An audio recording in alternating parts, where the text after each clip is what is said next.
Santo, Dios te salve María, llena eres de gracia, el Señor es contigo.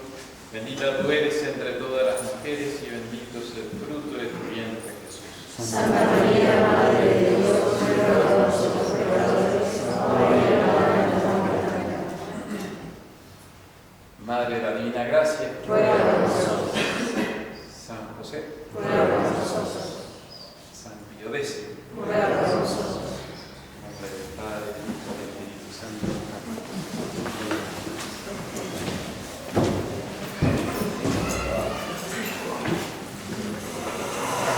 Feliz fiesta de la Virgen del Rosario. Hoy tenemos la última charla sobre el comunicantes y el título va a ser Comunicantes 3. Una visión celestial. Vamos a estudiar en esta ocasión cómo la misa, la liturgia, nos introduce, nos lleva al cielo. Entonces vamos a contemplar nuestros grandes pilares de la fe. Contemplar, ver, observar, recordar su historia, que nos anima a nosotros a seguir sus pasos en el seguimiento de Cristo.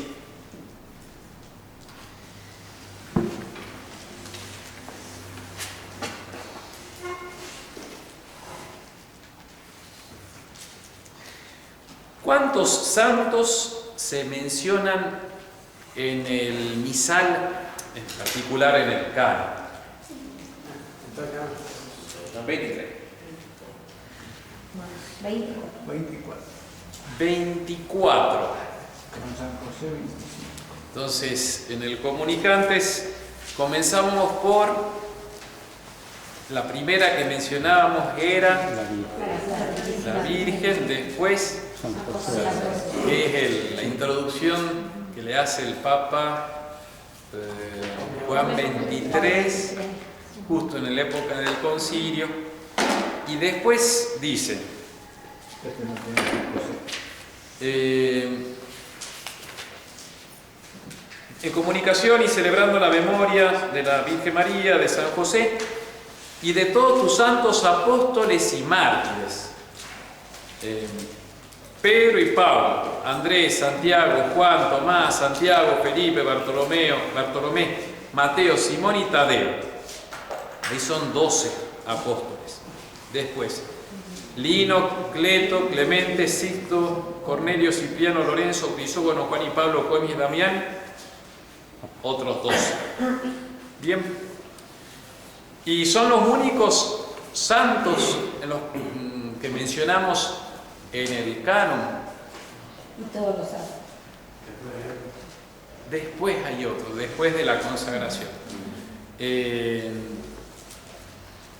En el Nobis Quoque Peccatoribus. ¿Quién lo va a leer? Mercedes, ¿se anima a leer? En el Nobis Quoque Peccatoribus.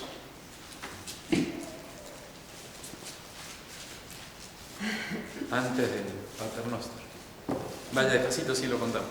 Apóstoles mártires: Juan, Juan. Esteban, Matías, Bernabé, Ignacio, Alejandro, Marcelino, Pedro, Felicidad, Perpetua, Aida, Lucía, Inés, Cecilia, Casia y todos los santos.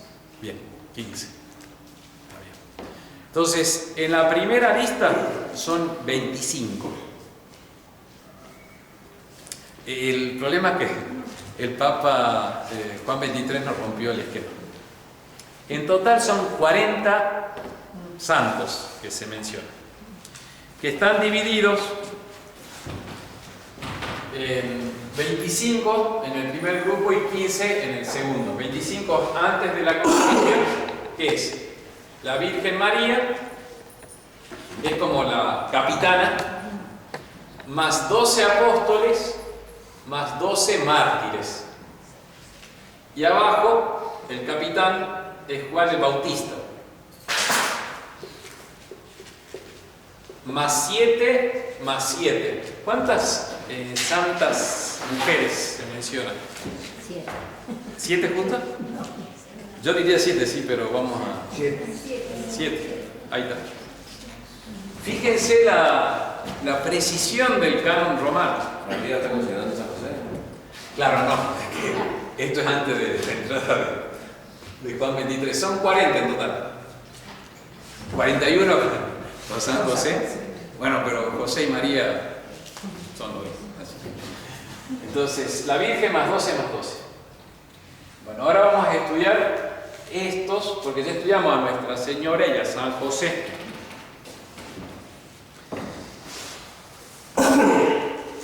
Bueno, entonces, los que están mencionados son apóstoles y mártires antes de la consagración. Y después de la consagración son también mártires y mártires. Mártires varones, mártires mujeres. Eso ya a nosotros nos sirve para pensar que nuestro destino, nuestra vocación es unir nuestra vida en sacrificio, de sacrificar nuestra vida junto al que sacrifica su vida en la cruz. Así de simple. O sea, tenemos una vocación, no digo al martirio, que estaría para pensar en nuestros tiempos. Quizás los más grandes zafan. Nosotros quizá tenemos la dicha del martirio. Y los más chicos, uno nunca sabe, pero uno se pone la pregunta, por lo menos. ¿Estaremos nosotros llamados a dar la sangre por Cristo? En los primeros siglos, todos eran mártires, todos no, pero los que entran en la liturgia, forman parte del canon, son los que derraman la sangre con Cristo. Solo eso es como que te da carta de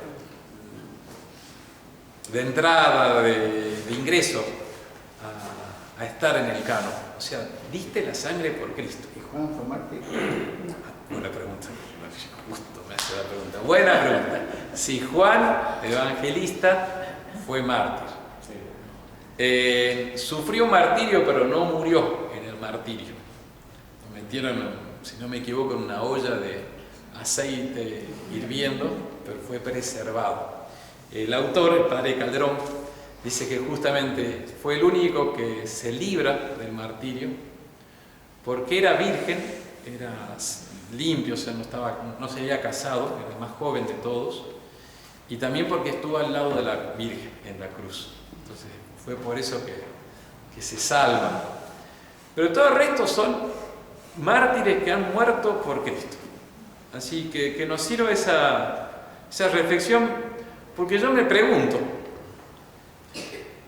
si no nos tocará, a mí cuánto me debe quedar, 30 años a lo máximo.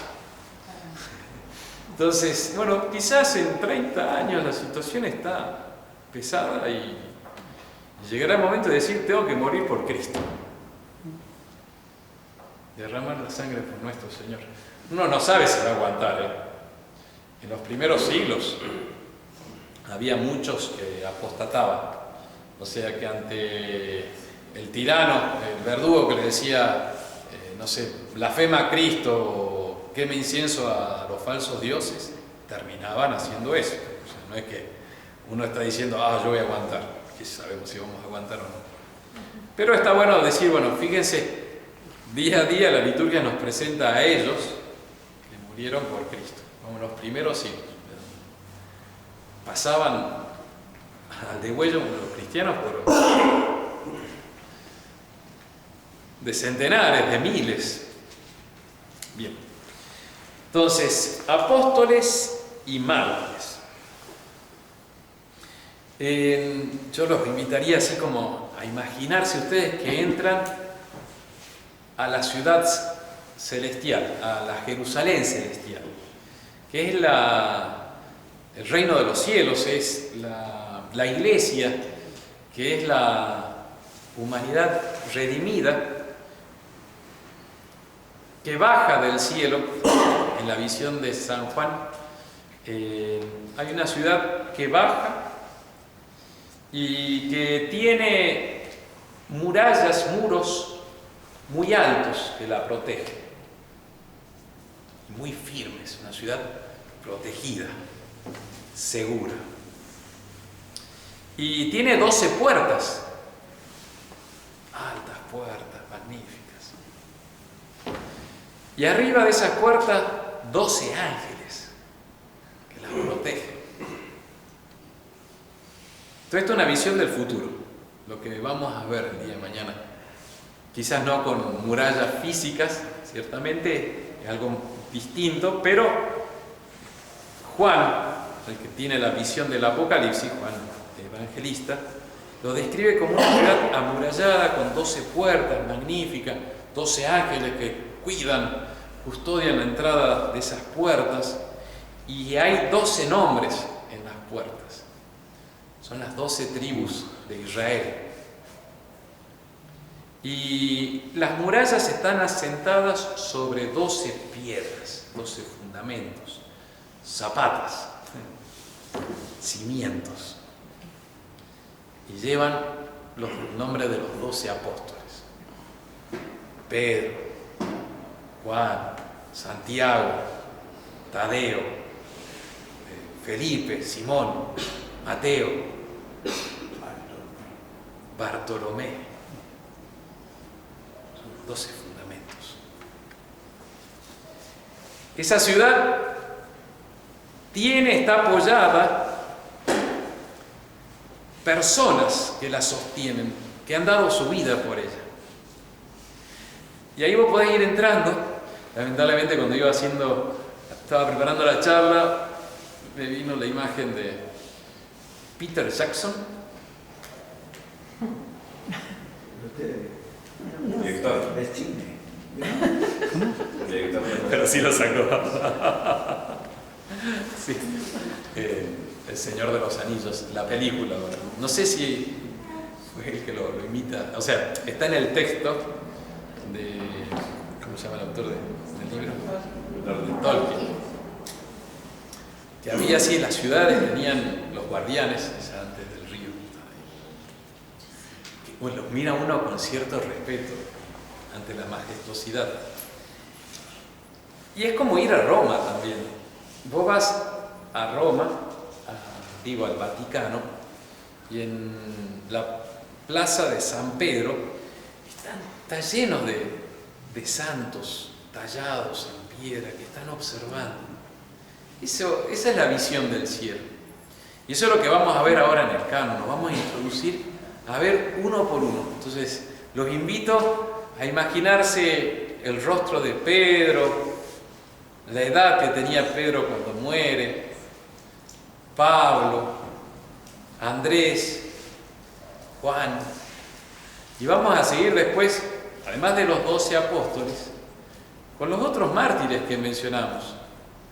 Ese Lino, Cleto, Clemente, Cipriano. ¿Qué dicen esos nombres para nosotros cuando los rezamos en la misa? ¿Quiénes son? Pedro es el príncipe de los apóstoles. Por eso está en primer lugar. Es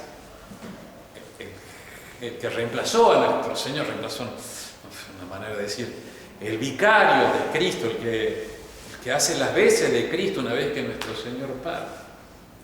Hay que considerar que Jesucristo le tenía un aprecio especialísimo. Eso está bueno. Lo traicionó tres veces, se fue, tuvo que salir a decirle Cuba y sí.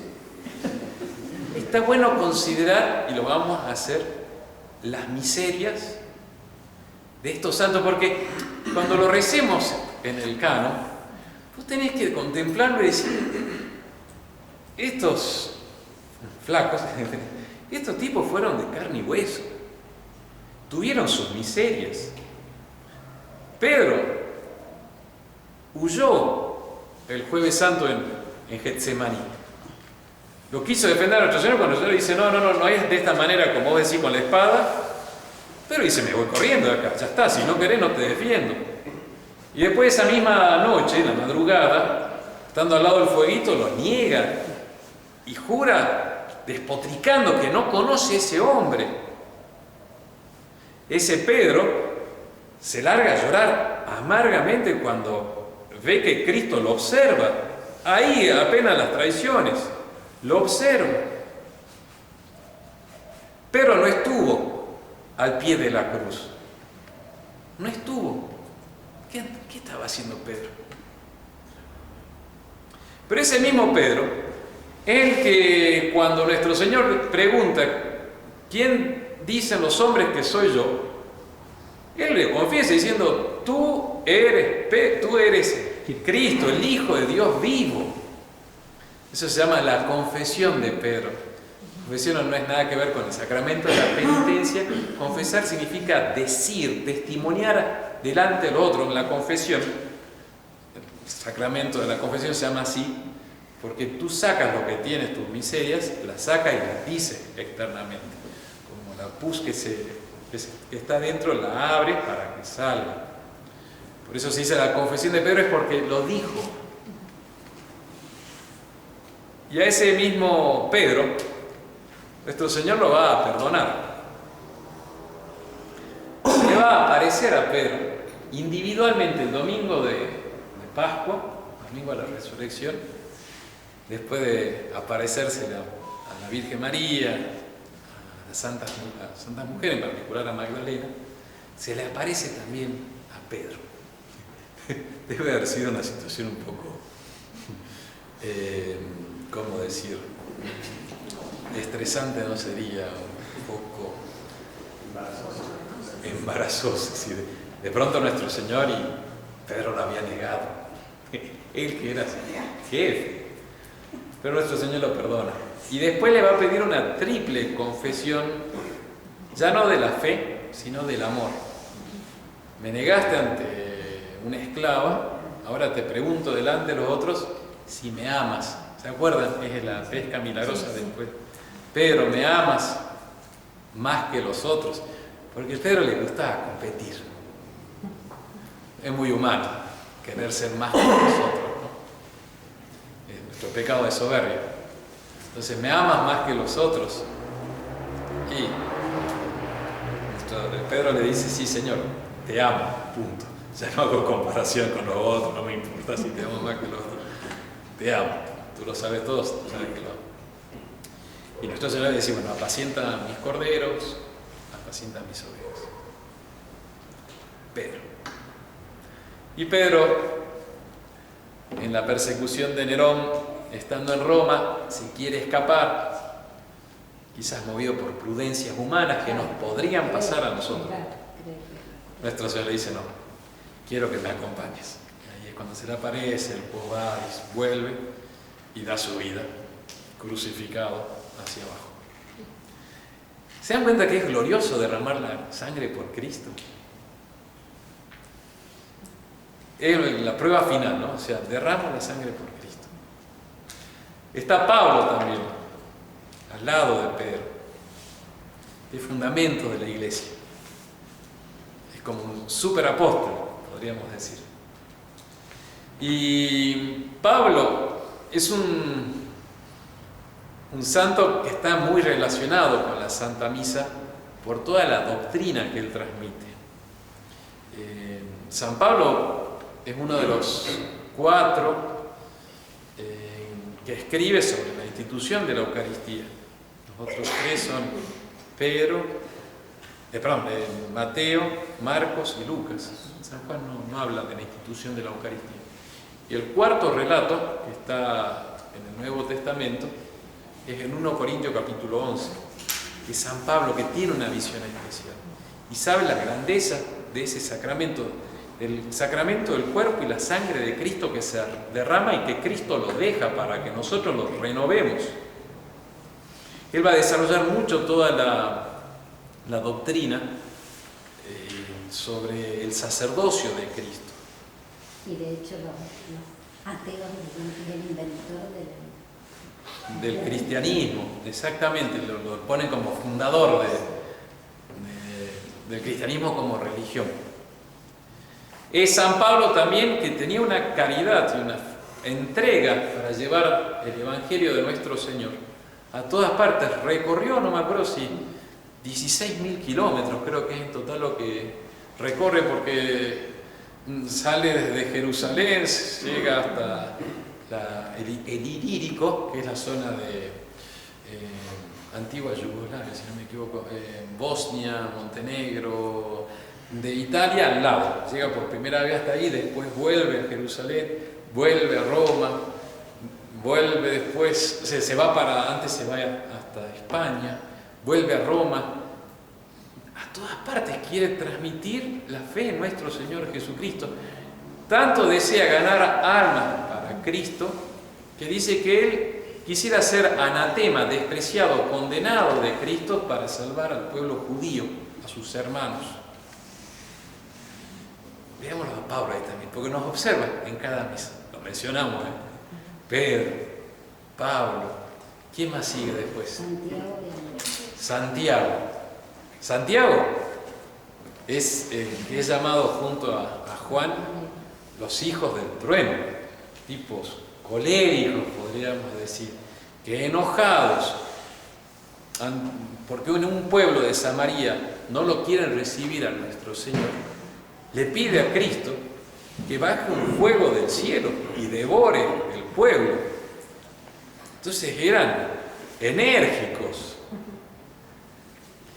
Y en otra ocasión, típico de los, ¿cómo decir?, de los que tienen un poco de, como Pedro, de orgullo, él quería estar al lado de Cristo en el reino, ser de los primeros también, típico del varón, quiere estar así, siempre que no le gusta tener otros que opaquen, ¿no es cierto? Entonces, Señor, haznos que nos sentemos a tu derecha, a tu izquierda. Y nuestro Señor les pregunta, miren, eso no se lo voy a dar yo, lo da el Padre. Además, ustedes, vos, Santiago, el mayor, vos, Juan, ¿podéis tomar del cáliz que yo voy a beber? El cáliz significa la pasión de nuestro Señor, la muerte. ¿Y qué respondieron ellos? Sí, podemos, o sea, danos que bravos eran.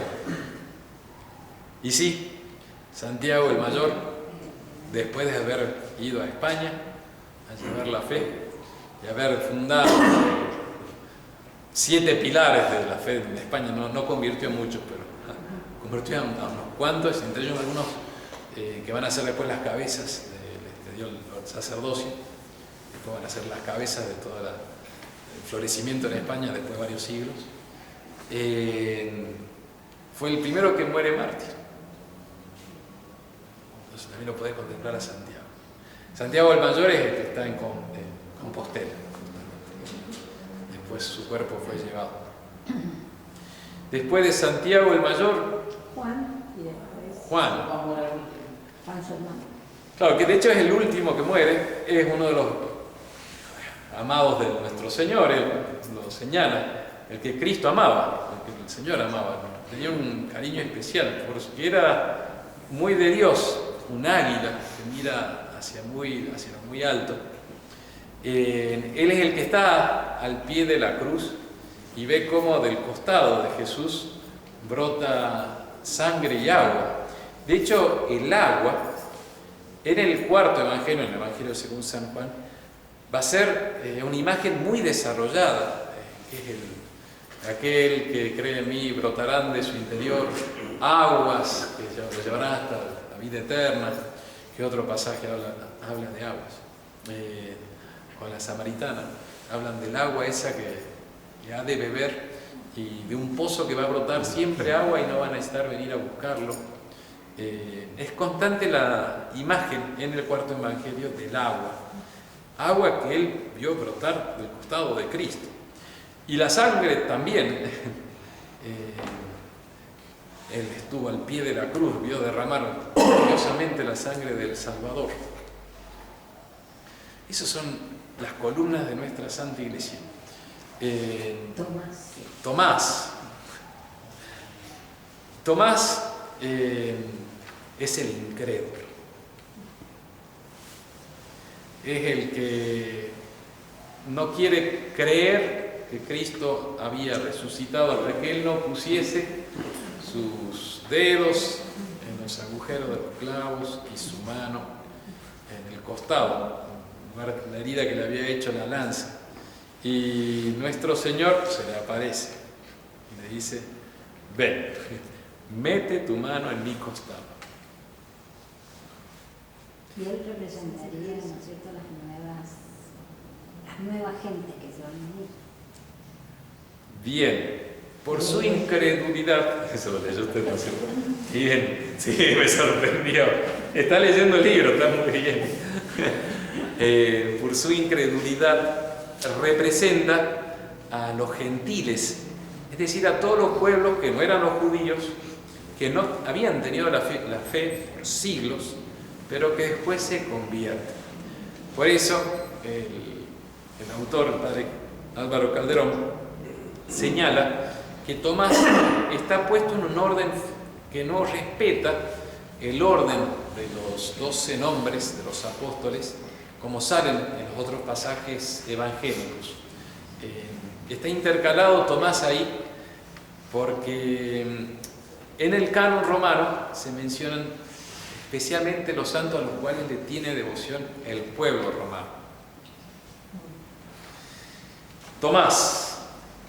Viene un Santiago, otro Santiago. Es el que justamente cuando nuestro Señor, sigo en Tomás porque hay una frase que también está buena. Tomás,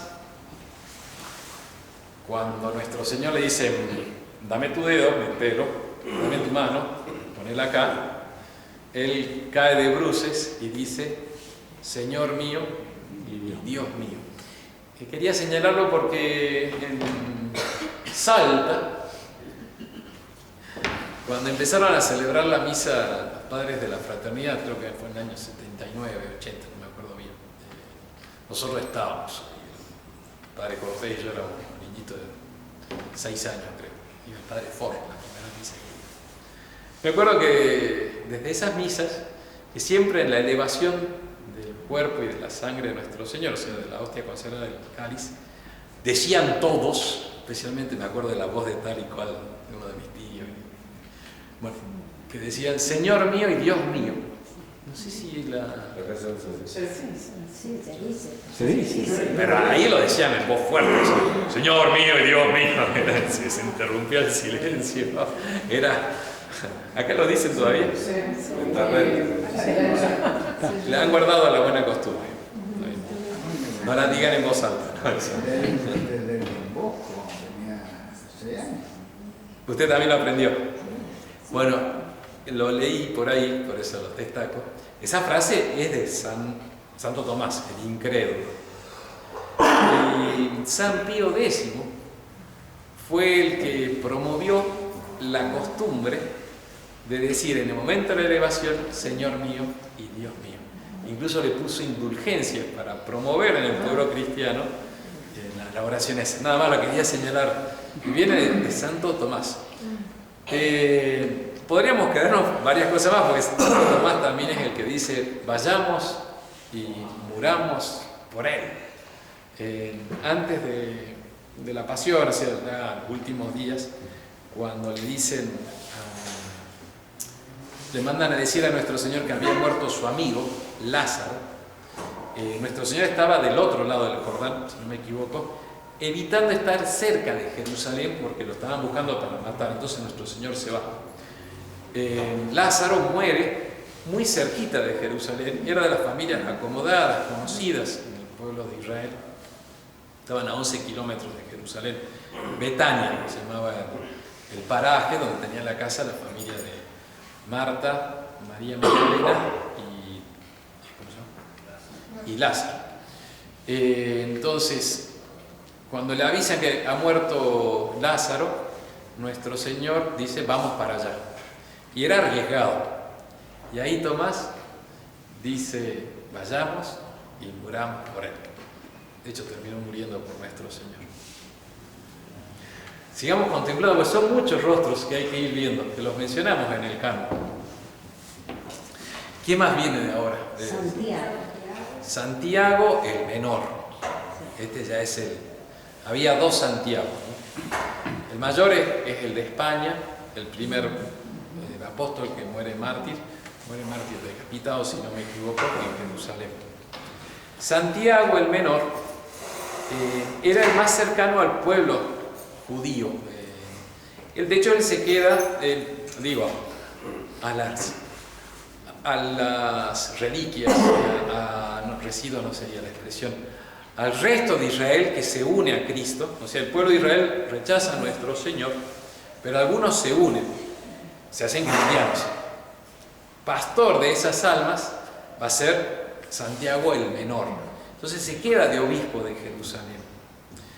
En él, algunos autores destacan que guardaba la rigidez y aspereza de la ley del Antiguo Testamento. O sea, era medio duro, por decir así.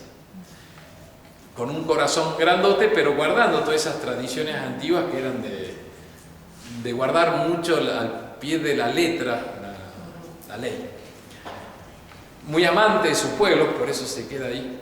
Pero tanto y del templo, tanto el pueblo como el templo van a ser los que lo van a matar. A él lo arrojan de la parte más alta del templo, por ser cristiano, lo tiran, cae, destrozado, reza por sus perseguidores, al ejemplo de Cristo, y es el mismo pueblo que lo mata. Templo y pueblo, esos amores a veces se te dan vuelta y son los que te terminan martirizando. De hecho, su martirio, su sangre derramada, ciertamente va a hacer brotar muchos cristianos de ese pueblo que lo había apostatado. Después viene Felipe. Santo Tomás dice que no era muy rápido por la respuesta que tiene con nuestro Señor. Le pregunta Felipe, ¿dónde vamos a le pregunta a todos los apóstoles, ¿dónde vamos a comprar un poco de pan para esta multitud que nos sigue acá en el desierto? Y Felipe dice, no, pero ni con 200 denarios, no sé, con 200.000 pesos podríamos comprar pan para toda esta gente. Diciendo, no tenemos la plata, ¿y dónde vamos a comprar?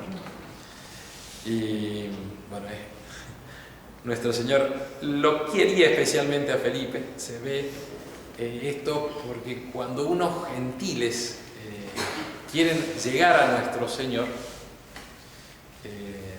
le dicen, se acercan a Felipe y al otro, ¿quién era? Hay otro apóstol por ahí, Juan capítulo 12, ¿vale? Se acercan a Felipe y al otro, no sé si era Andrés, y le dicen estos, háganos palanca porque queremos ver al Señor. Y ahí nuestro Señor tiene la frase que si el grano de trigo no cae, muere, permanece solo, ya estaba ahí nomás era de la muerte. También Felipe le va a decir ella en la última cena, así como le habían dicho, queremos ver al Señor, introdúcenos a Cristo. Después él, en la última cena, cuando nuestro Señor habla del Padre, porque mi Padre y yo, claro, la gran revelación del Nuevo Testamento es que ese misterio de Dios único, que está muy claro en el Antiguo Testamento, la gran revelación del Nuevo Testamento no es el Dios uno, es el Dios trino, que hay Padre y hay Hijo y está el Espíritu Santo. ¿Por qué lo destaco esto? Porque realmente el ecumenismo o el diálogo interreligioso moderno, en que ponen todo el legado, toda la revelación de Cristo del Nuevo Testamento, en que Él está hablando del Padre y del Hijo, y del Padre y del Hijo, y del Hijo y del Padre, y mi Padre y yo su Hijo, todo. La gran revelación del Nuevo Testamento es que hay un Padre, hay un Hijo y hay un Espíritu Santo. Entonces realmente es muy duro, tremendamente nefasto, el diálogo interreligioso que hacen callar la revelación del Nuevo Testamento. Porque la identidad nuestra del católico, del Nuevo Testamento, del cristianismo, es que hay un padre y hay un hijo. Y no es un hijo, atención, como nosotros somos hijos también de Dios.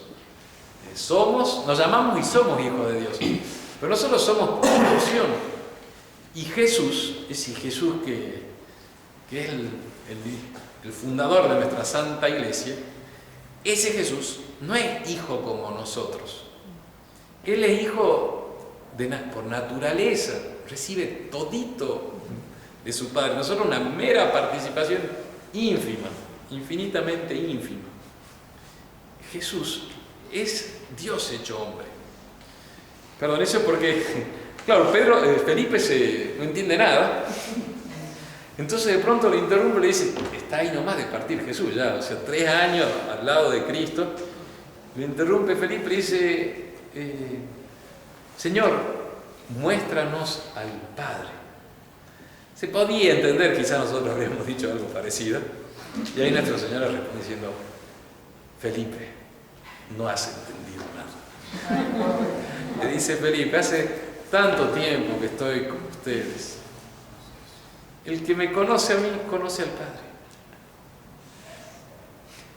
Por él no había entendido nada. Felipe, quien me ve, ve al Padre, le dice Felipe. Pero nuestro Señor es un maestro bueno, que sabe que somos medio duros. Bueno, lo mismo. También ahí está Bartolomé, después puede ser. Sí. Felipe y Bartolomé, de hecho, son llamados al mismo tiempo, al mismo día, parece ser. Es el comienzo de la vida pública de nuestro Señor. Bartolomé, en el Evangelio, es llamado por Cristo un verdadero israelita, en el cual no hay doblez. Esa expresión es magnífica. No tiene vericuetos. No es ladino, es llano, es cabal, de una pieza. La expresión es buenísima, ideal para nosotros también, o sea, debe ser puesta así como un ideal, no hay doblez. El tipo no es que tiene dobles intenciones, que no te dice todo, es directo. Ojalá nuestro Señor pueda decir eso también de nuestras almas. Y sabiendo, estoy siguiendo otro autor, un alemán, acá me aparté un poco del padre, pero el otro tenía más poesía, tenía más Schnitzler, algo así. Este autor dice, bueno, todos los apóstoles vienen de un pasado medio negro, salvo Bartolomé, que era limpio y muy franco, directo, sin doble intenciones, llano ante nuestro Señor. Dice, bueno, en cada comunión nosotros nos podemos ir transformando como un Bartolomé, porque todos han tenido su pasado. Pedro, Pablo, que quizás llegó hasta derramar sangre de cristianos él con su propia mano, no lo afirmo directamente, han sido pesados, pero han sido convertidos por la gracia de Dios. Esa es la misa donde participamos. En cada misa tenés todo esto así, en la figura de Peter Jackson, todas esas grandes estatuas, pero no son estatuas, son personas vivas que te están observando en cada misa, en silencio, pero están ahí y son nuestras referencias.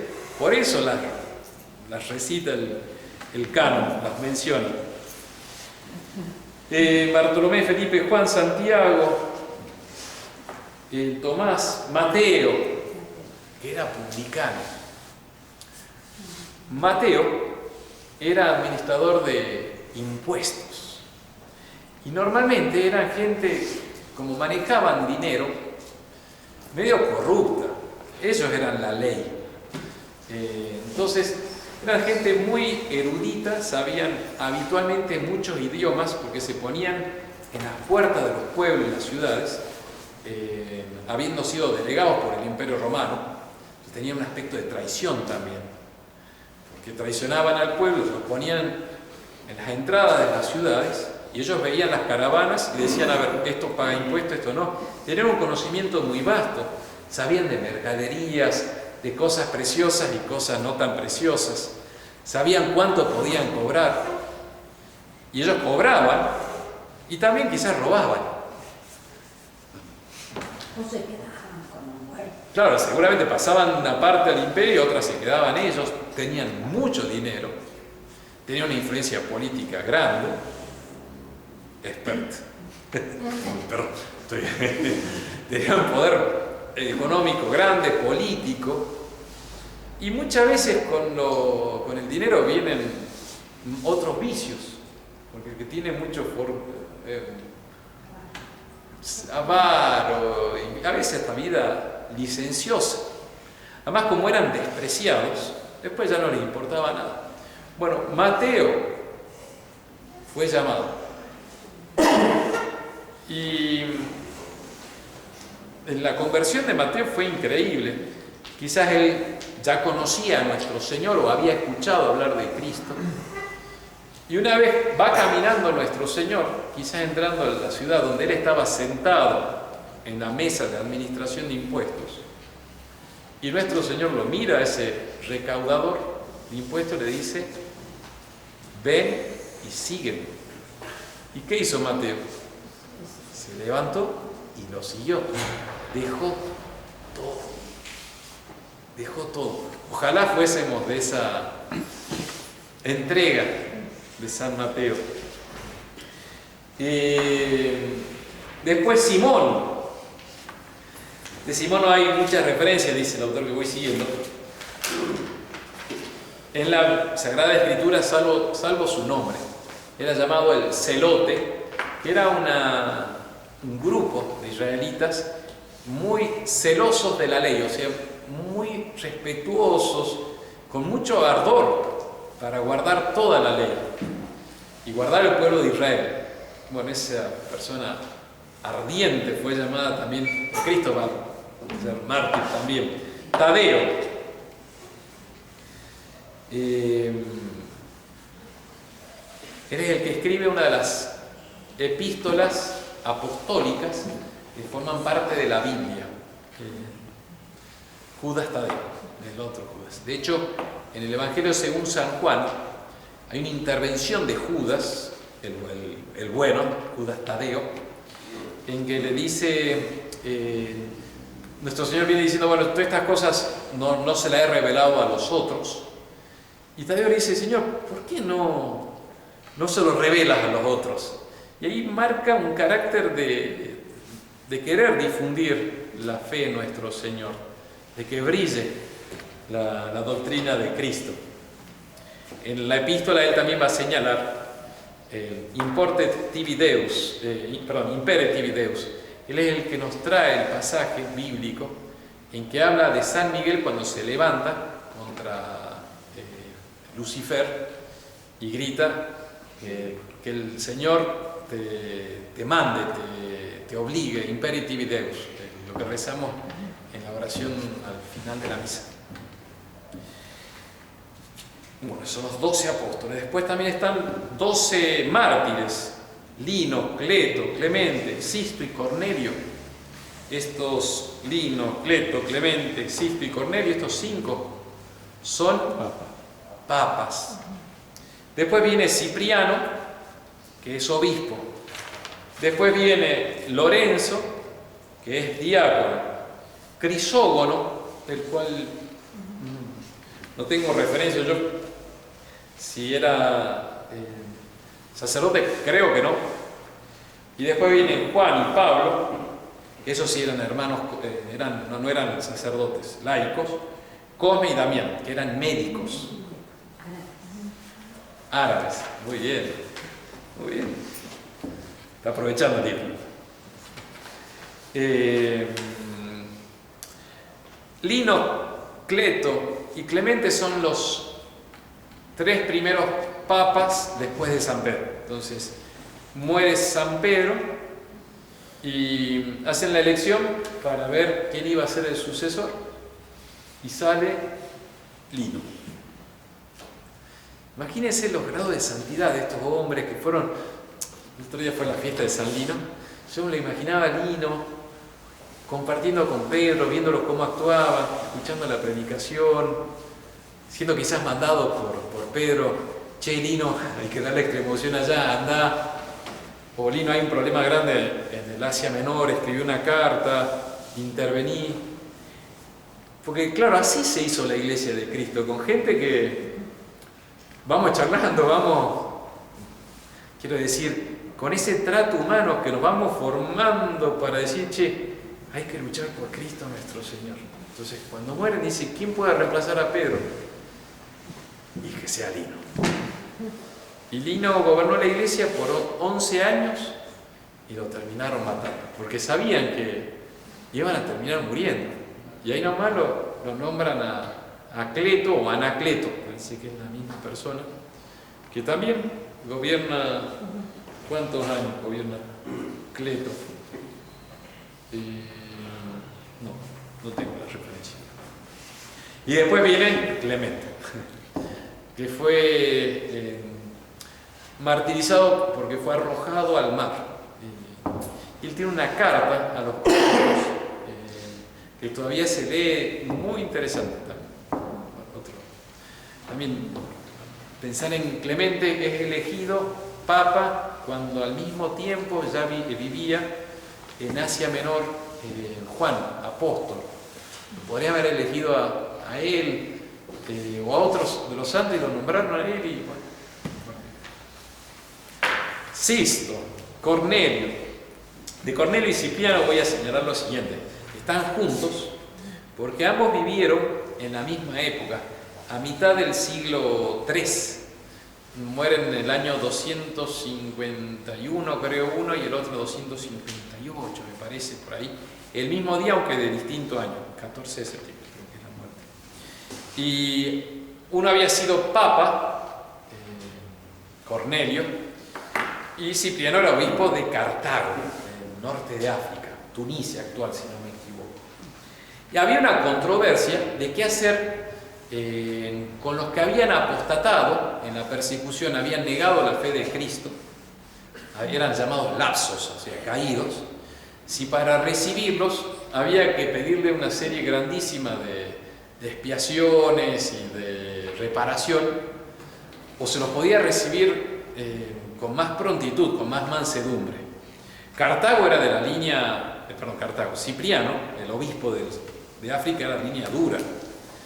Quería exigir mucho, y Cornelio él era el jefe, y dijo: no le vamos a exigir tanto, o sea, si dan muestra de verdadero arrepentimiento y cumplen con este requisito y lo otro, ya son incorporados nuevo a la comunión de la iglesia.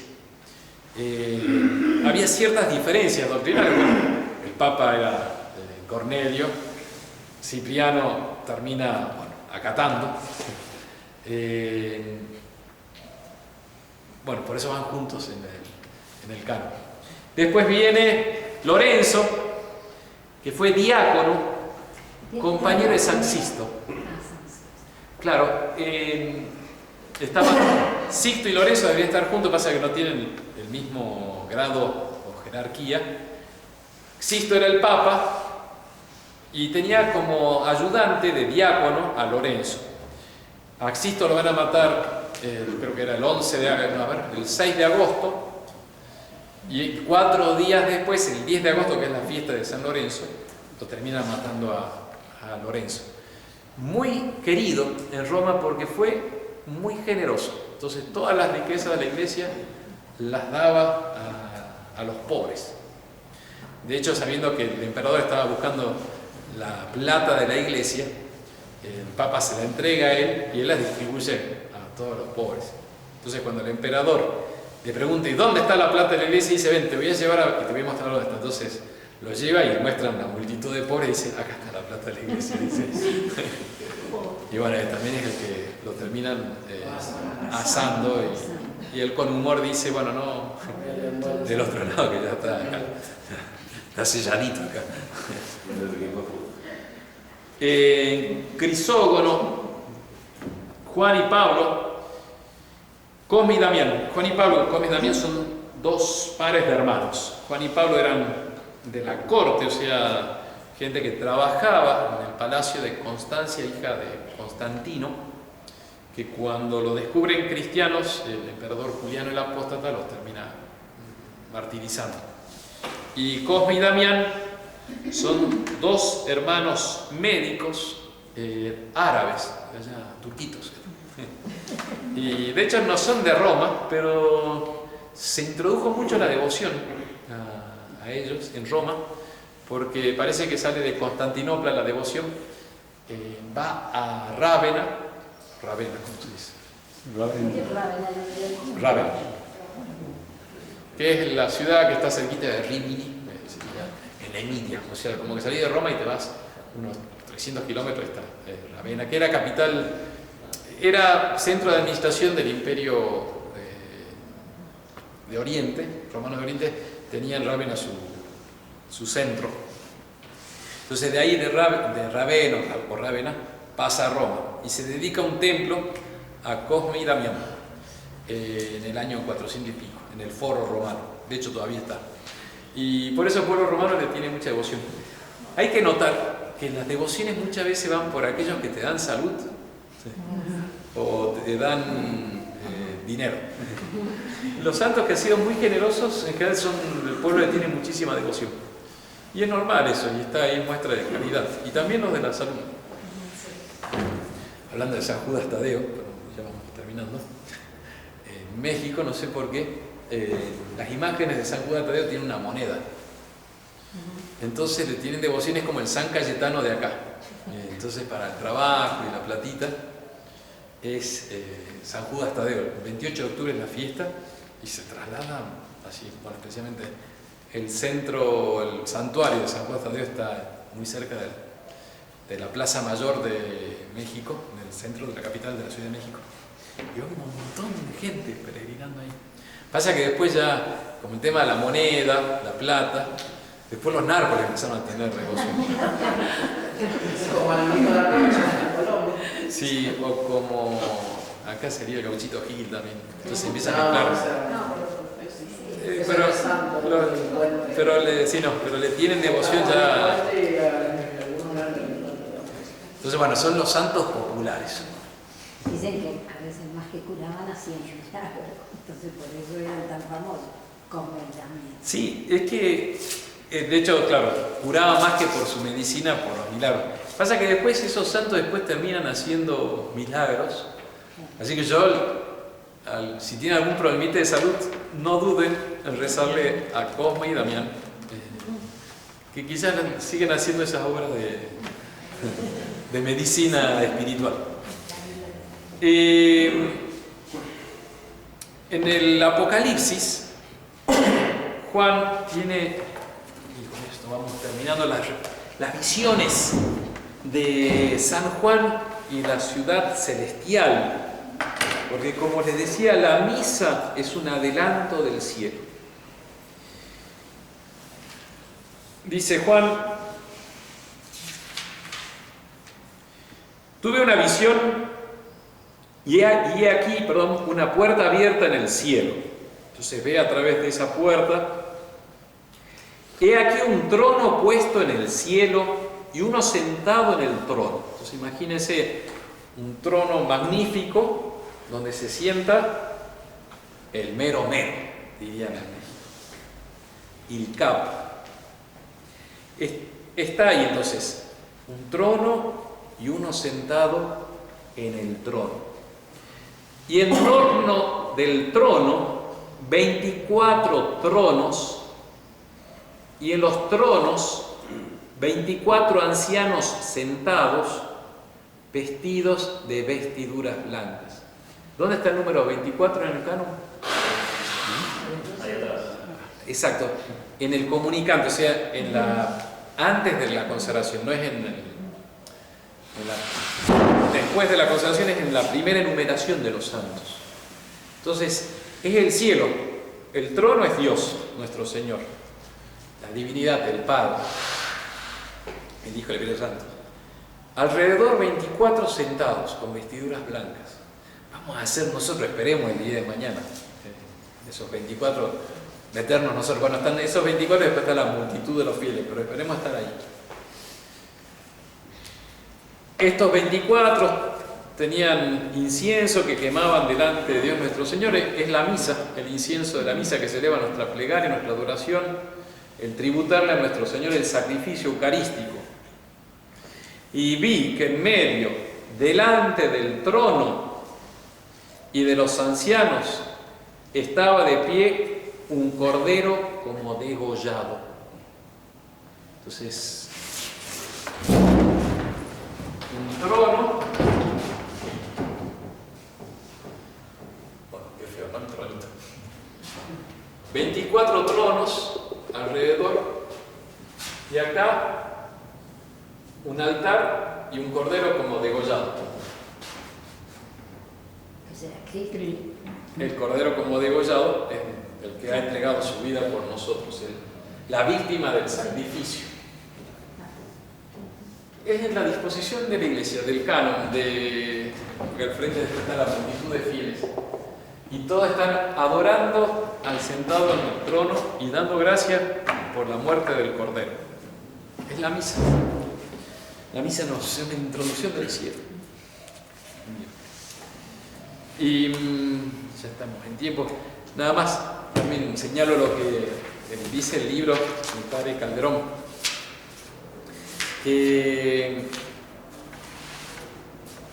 Juan tiene otra visión, Juan Evangelista, en el Apocalipsis, que ve una mujer como signo, señal en el cielo.